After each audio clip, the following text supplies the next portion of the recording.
बिस्मिल्लाहिर्रहमानिर्रहीम।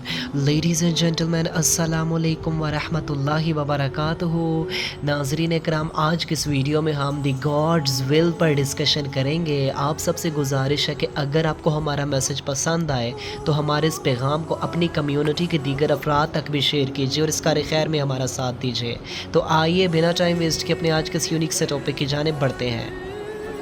Ladies and gentlemen, as we all know that कि इस कायनात में हर शय अल्लाह ताला की कुन की, अल्लाह ताला के हुक्म की मुंतज़िर है। आपको मालूम है कि इस कायनात में जो कुछ भी होता है, आपको मालूम है कि फॉर एग्ज़ाम्पल किस इंसान ने कहाँ पर पैदा होना है, उस इंसान ने अपनी ज़िंदगी में कितना सस्टेनेंस यूज़ करना है, उसके नसीब में कितना रिज़्क लिखा गया है। इसके अलावा उस शख्स की उम्र कितनी होगी, उस शख्स को ज़िंदगी में क्या मुसाइब व आलाम, क्या चैलेंजेस ट्रायल्स पेश आएंगे।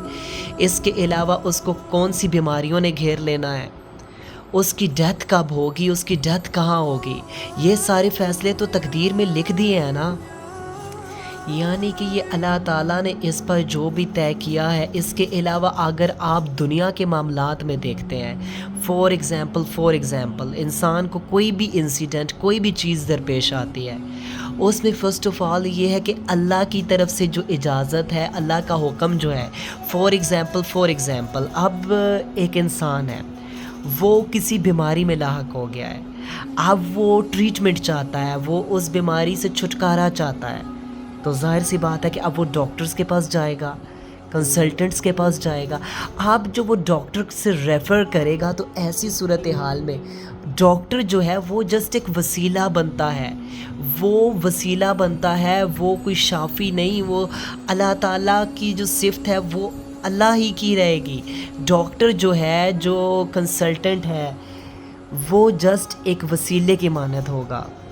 और ऐसा भी हो सकता है कि मिसाल के तौर पे डॉक्टर्स ने तो अपनी तरफ से कहा था कि ठीक है, ऑपरेट करके पेशेंट ठीक हो जाएगा, लेकिन कभी कभी ऐसा भी होता है कि पेशेंट ऑपरेट के बाद भी रिकवर नहीं हो पाता, just because the fact is that कि अल्लाह की मर्ज़ी नहीं थी। जो शिफा देने वाली ज़ात है उसकी मर्ज़ी ही नहीं थी, तो ऑपरेट के ज़रिए से रिकवर ही नहीं हो पाया। इसके अलावा अक्सर डॉक्टर किसी चीज़ से जवाब दे देते हैं, लेकिन वो पेशेंट भी रिकवर हो जाते हैं because of the will of God. इसके अलावा आप देखते हैं तो अक्सर लोग होते हैं जो कई अरसे से मेडिसिन यूज़ कर रहे होते हैं, कहते हैं हम पे तो दवाई असर ही नहीं करती। अब यहाँ पर अगर हम हज़रत मूसा अलैहिस्सलाम का आई थिंक एक स्टोरी उनकी मिलती है कि आपके पेट में दर्द शुरू हुआ ना, तो हज़रत मूसा अलैहिस्सलाम हर्ब्स आई थिंक यूज़ कर रहे थे, जड़ी बूटियों से मेडिसिन जो एक्सट्रैक्ट की गई थी, अब वो यूज़ कर रहे थे, तो देखा कि उनके पेट में दर्द में अफाका हो गया। ठीक है, अब कुछ ही अरसा गुजरा तो दोबारा आई थिंक उसी मेडिसिन को यूज़ किया, लेकिन अब पेट के दर्द में इजाफा हो गया। हैरान हुए कि मालिक ये जो मेडिसिन थी ये तो पेट के दर्द को रिकवर करती थी, लेकिन अब इसी मेडिसिन ने मेरे दर्द को बढ़ा दिया है। अल्लाह ताला कहते हैं मूसा, लास्ट टाइम उस दवाई पे हमारा हुक्म था, लेकिन इस मर्तबा हमारी मर्ज़ी नहीं थी ना, इस बार हमारा हुक्म नहीं था, इस वजह से मसला तुम्हारा बढ़ गया। इसके अलावा आप जानते हैं कि कभी कभी इंसान बहुत स्ट्रगल कर लेता है, लेकिन उसे फिर भी जो माली तौर पर वो सक्सेस चाह रहा होता है नहीं मिलता। और अक्सर ऐसे लोग होते हैं जिनने ज़िंदगी में कोई स्ट्रगल की नहीं होती, कोई मुशक्क़तें उठाई नहीं होती, और वो भी लैंडलॉर्ड बन जाते हैं, वो भी एक अमीर तरीन अशख़ास में शामिल हो जाते हैं, just because of the will of God. अच्छा, इसके अलावा यहाँ पर आपको कुछ चीज़ों को समझने की ज़रूरत है कि जो आज के जदीद दौर में एक इवल बढ़ता है, जो क्राइम्स बढ़ते हैं, जो जराइम बढ़ते हैं, सिंस बढ़ते हैं, गुनाह बढ़ते हैं, तो सवाल ये पैदा होता है कि क्या वो भी अल्लाह के हुक्म से, अल्लाह के इज़्ज़न से, अल्लाह की मर्ज़ी से हो रहा है? Definitely the answer is no, because Allah ताला ने इंसान के सामने, ठीक है, कुछ चीज़ें तकदीर में तयशुदा थी।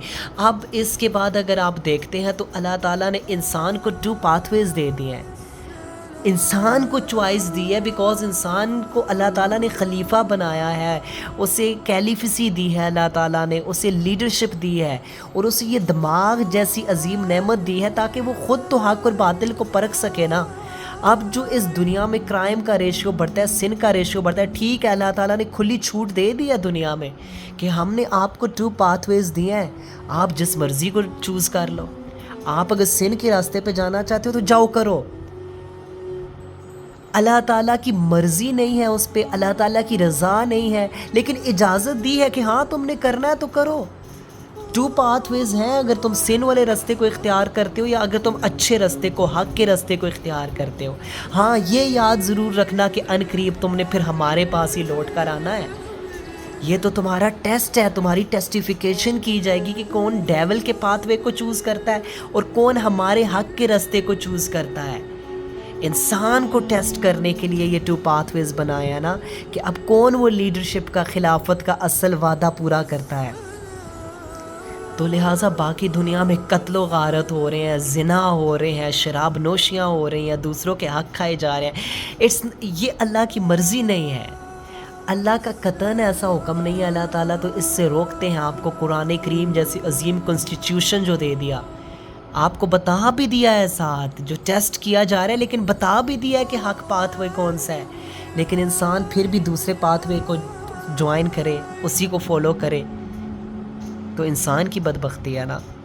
اس کے علاوہ ہم کہتے ہیں جی جناب کہ ہم اگر اللیگل وے سے منی ارن کر رہے ہیں، کرپٹ وے سے، بلیک منی ارن کر رہے ہیں، حرام طریقوں سے، ہم کہتے ہیں نہیں نہیں ہمارے تو نصیب میں لکھا ہوا تھا. نہیں، نصیب میں اللہ تعالیٰ نے لکھا ہے کہ آپ کو جو رزق ملے گا، لیکن اس کی جو ریسورس، اس کا جو ذریعہ ہے، وہ اللہ تعالیٰ نے آپ پہ اس کو چھوڑا ہے، آپ کو چوائس دیا ہے کہ آپ جو مرضی پاتھ وے اختیار کریں. آپ حلال ارننگ کی طرف جاتے ہیں کہ حرام ارننگ کی طرف، لیکن یہ یاد رکھنا کہ اللہ تعالیٰ کے سامنے پیش ہونا ہے، حساب ضرور دینا ہے. اور دوسرے نمبر پہ ہاں دنیا میں بھی پھر انسان پر مصائب و آلام آتے ہیں، دنیا میں بھی اسے پھینٹے پڑتے ہیں اور دنیا میں ہی اس کو اس چیز کا حساب ایک قسم کا دنیا میں ہی اسے دینا پڑ رہا ہوتا ہے. طرح طرح کے مصائب سے